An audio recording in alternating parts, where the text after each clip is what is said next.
All right, guys, here I am with Nick, and he's going to work on that lag of the fist going forward. A lot of you guys were interested in how to develop this. So I know a lot of you, your local pros can help you with this, but I thought I would give you some meaningful practice that you could try. So Nick's going to work on this, and we're going to diagnose how well he's doing. So the idea is we're going to start out nice and easy so we can just focus on getting his hand forward with a loose grip and let the racket head just lag behind and get that extra racket head speed. And then we're going to move him around a little bit, and then I'm going to feed him some balls, but the camera angle is going to stay pretty much the same so that we can see how he's doing. And then after that, if we have time, we'll hit back and forth so he can see if he's doing it with a live ball as well. So let's give it a shot. Ready to rock? Yeah, let's go. All right. All right, so slow motion really helps analyze this a little bit better, and you can see that Nick brings his racket back to start the swing, and that's not what we want to do. So see how the racket head is back, then he brings his fist forward? That's not what we want. We want the fist forward to force the racket to go back and lag behind. So that's what we're going to work on the next steps. So check it out.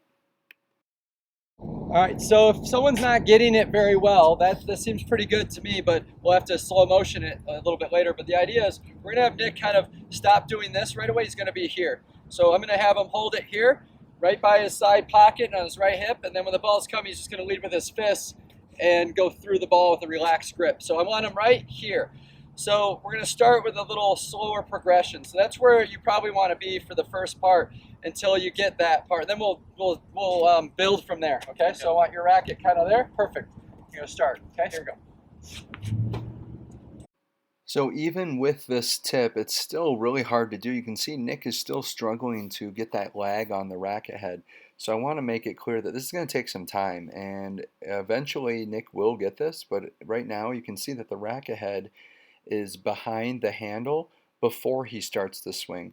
It needs to be parallel, like with the baseline, the racket head and the handle, and then he would go forward, and then the racket head would lag behind, and he's not doing that. So we're still working on this, but I just wanted to kind of see the progression. So hopefully we'll start seeing progress as we build through this. So just give it time on your end as well.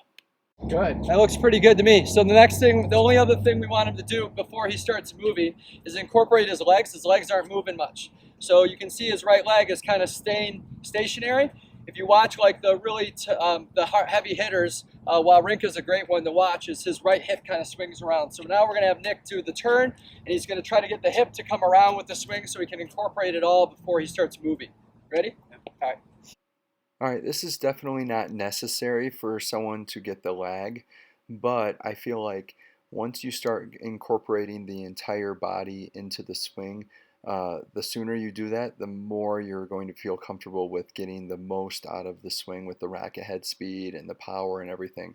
So make sure that you're trying to swing your hip through the ball, you're trying to use your legs, load up on that back leg like Nick's doing there, and that will really help alleviate the pressure you're using on your arms and hopefully use your legs more. So give it a shot and hopefully that helps.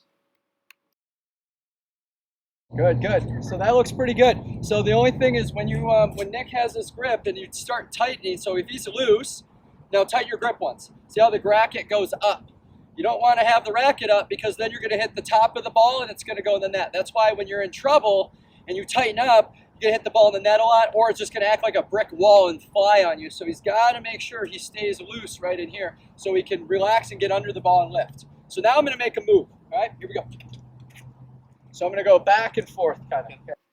All right, this is definitely not something that you have to do right away, but I would suggest that this is the next step for anyone that wants to build on the lag of the racket head and get some good racket head speed. You have to be able to move and do it at the same time. So having someone feed a ball to make you move a little bit would really see where you're at before you do live ball.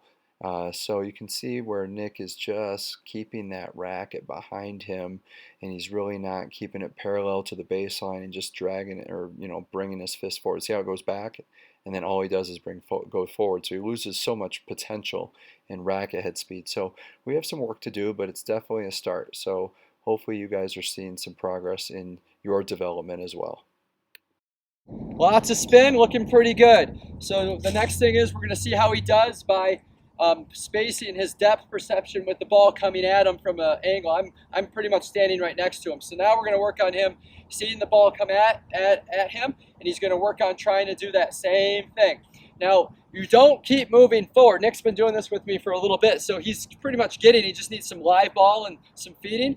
But that doesn't mean you guys should be doing that right away. If this is really new to you, drop feed. You should just drop feed. So Nick could drop the ball in front. So he's got a ball. He's just going to be kind of right in here, and he's going to just drop the ball, keep the fist forward, and just kind of doing that, trying to get a feel for what that feels like, and then maybe have someone feed to you, and then the movement, right?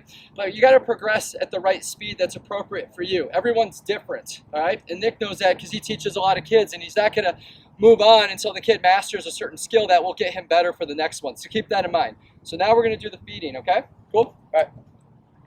All right, so now is the test to see if Nick's able to have the racket head stay even with his hand and allow his hand to go forward, keeping the racket head to lag behind. You can see he just brings it straight back right there. So he's not really getting much lag in a lot of racket head speed. But I also want to point out one last thing that a lot of players tend to do, and I even tend to do this too, is when the ball is struck, one big change that helped my game a lot was to point the butt of the racket even with the ball. And one thing that Nick tends to do is the butt of the racket's below the ball. And you can see that if I feed a high ball, his racket head gets below it, and then he goes up to go get it. See how he goes up to go get it? And that takes a lot of timing, but also since you're not hitting the racket, putting the racket on the same plane as the ball, you're losing a lot of power and ability to go through the ball. So make sure you have your racket, the butt of your racket pointing to the ball, and your racket head dropping below the handle so you can just drive through the ball instead of up at the ball.